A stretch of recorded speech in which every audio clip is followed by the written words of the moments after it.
நம்ம எதை நினைக்கிறோமோ அது மட்டும்தான் இங்கே நடக்கும் அப்படிங்கிறது தான் இந்த ஈர்ப்பு விதி நமக்கு சொல்லிக் கொடுக்குற ஒரே ஒரு விஷயம். ஆனால் இது அனுபவபூர்வமாக உணர்ந்து இதன் மூலமாக நிறையா வெற்றிகள் உங்கள் வாழ்க்கையில் நீங்கள் அடைஞ்சிருந்தீங்கன்னா இன்னொரு முக்கியமான பெரிய படிப்பினை உங்களுக்கு சொல்லிக் கொடுக்கும். அது என்னென்னா 100% உங்களுடைய வாழ்க்கைக்கு நீங்கள் மட்டும்தான் பொறுப்பேற்க முடியும் அப்படிங்கிறது தான்.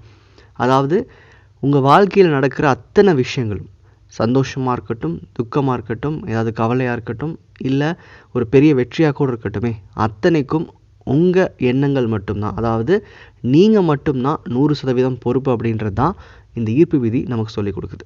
நம்ம வாழ்க்கையில் ஏற்படுற எல்லா நன்மைகளுக்கும் இல்லை எல்லா தீமைகளுக்கும் நம்ம எண்ணங்கள் தான் அடிப்படையாக இருக்குது. அதாவது நம்ம என்ன எண்ணத்தை நமக்கு உள்ளே வச்சுருக்கிறோமோ அதற்கான விளைவுகளை மட்டும்தான் வாழ்க்கையில் பார்ப்போம் அப்படின்றது தான். நம்ம 100% நம்ம எண்ணங்களை கொண்டு தான் வாழ்க்கையை ரன் பண்ணுறோன்றதை இந்த ஈர்ப்பு விதியின் பயிற்சிகள் மூலமாகவோ இல்லை உணர்தல் மூலமாகவோ நீங்கள் புரிஞ்சுருந்தீங்கன்னா நீங்கள் அனுபவிக்கிற முதல் ஒரு உண்மை என்ன அப்படின்னா, உங்கள் வாழ்க்கையை நீங்கள் தான் வழி நடத்துகிறீங்க, நீங்கள் தான் கண்ட்ரோல் பண்ணுறீங்கன்றது. அதாவது நான் செய்கிற ஒவ்வொரு செயலுக்கு பின்னாடியும் ஒவ்வொரு முயற்சிகளுக்கு பின்னாடியும் என்னுடைய எண்ணம் மட்டும்தான் காரணமாக இருக்குது அப்படின்னு தெரிகிறப்போ என் முழுமையாக என் வாழ்க்கையை நான் தான் கண்ட்ரோல் பண்ணுறேன். இங்கே அடுத்தவர்களாலேயோ அடுத்தவர்கள் எண்ணத்தினாலேயோ இல்லை சூழ்நிலையாலேயோ நான் வந்து வழிநடத்தப்படலை.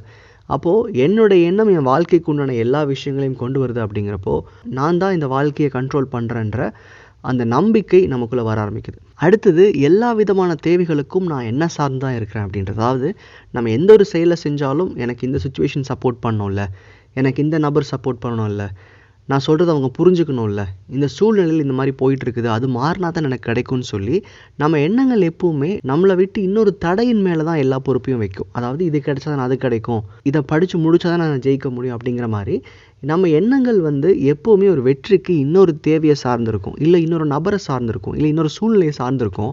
ஆனால் நம்மளை மட்டும் சார்ந்திருந்தால் போதும், நம்ம எண்ணங்களையும் நம்ம நம்பிக்கைகளையும் சார்ந்திருந்தால் போதும் அப்படிங்கிற ஒரு தெளிவான உணர்வு இந்த ஈர்ப்பு விதியின் மூலமாக மட்டும்தான் நீங்கள் புரிஞ்சுக்க முடியும். அதாவது எப்போவுமே நம்மளை நம்ம டிபெண்ட் பண்ணி இருந்தால் போதும் அப்படிங்கிறது தான். இதுக்கான மீனிங் வந்து அடுத்தவங்க நம்ப வேண்டிய அவசியம் இல்லை, அடுத்தவங்க தேவையில்லைன்னு கிடையாது.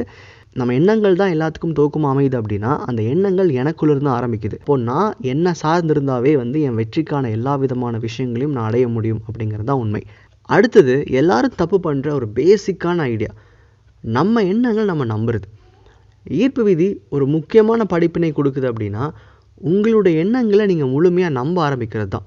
இது சாதாரணமாக நம்ம ஒரு விஷயத்தை யோசிக்கும் போது நம்ம சிந்தனை சரியாக இருக்குமான்னு சொல்லி அடுத்தவங்க கிட்ட கிராஸ் செக் பண்ணுவோம், இல்லை தேடி படிப்போம், இல்லை நமக்கு ஒரு வெல்விஷர் வேணும் அவங்கக்கிட்ட போவோம். நம்ம தாட்ஸை நம்ம நம்பணும் அப்படின்ற அந்த உறுதியான நிலையை ஒரு 2-3 வெற்றிகளை தாண்டி நீங்கள் புரிஞ்சுக்க ஆரம்பிப்பீங்க. நீங்கள் எந்த முடிவு எடுத்தாலும் அது சரியாக தான் இருக்கும், நம்ம எந்த முயற்சி செஞ்சாலும் அது நடந்து தான் தீரும் அப்படின்ற அந்த ஒரு தெளிவான எண்ணம் உங்களுக்குள்ளே தோன்ற ஆரம்பிக்கும். நீங்கள் ஒரு முயற்சி செய்யும்போது எவ்வளோ பேர் உங்களை தடுத்தாலும், எவ்வளோ பேர் அது வந்து முடியவே முடியாதுன்னு சொன்னாலுமே உங்கள் எண்ணங்கள் அவங்களுடைய சொற்களை ஏற்க கண்டிப்பாக மறுக்கும். இது ஒரு 2-3 வெற்றிகளுக்கு பின்னாடி நீங்கள் ஒரு பெரிய இலக்கை நிர்ணயிச்சுக்கிட்டு அதுக்காக ஓடும்போது அதை புரிஞ்சுப்பீங்க. இதனுடைய அனுபவம் உங்களுக்கு யாராவது இருந்துருந்துச்சு அப்படின்னா கீழே கமெண்ட்டில் மென்ஷன் பண்ணுங்கள். நம்ம சொந்த எண்ணங்களை முழுமையாக நம்பணும் அப்படிங்கிற அந்த ஒரு தெளிவான படிப்பினை இந்த பயிற்சியின் மூலமாக உங்களுக்கு கண்டிப்பாக கிடைக்கும். ஈர்ப்பு விதி அப்படின்றது ஒரு தனிப்பட்ட விஷயம் கிடையாது, இது வாழ்க்கையோட ஒன்றினது தான். இந்த புரிதல் உங்களுடைய முயற்சிகளில் இந்த ஈர்ப்பு விதியை புரிஞ்சுக்கிறது மூலமாக நீங்கள் வெற்றி அடையும் போது பார்க்க ஆரம்பிப்பீங்க. 100% நம்ம வாழ்க்கை நம்மளுடைய எண்ணங்களை சார்ந்து தான் இருக்குது. உங்களுடைய ஒவ்வொரு வெற்றிகளும் உங்களை சார்ந்து மட்டுமே இருக்குது. நன்றி.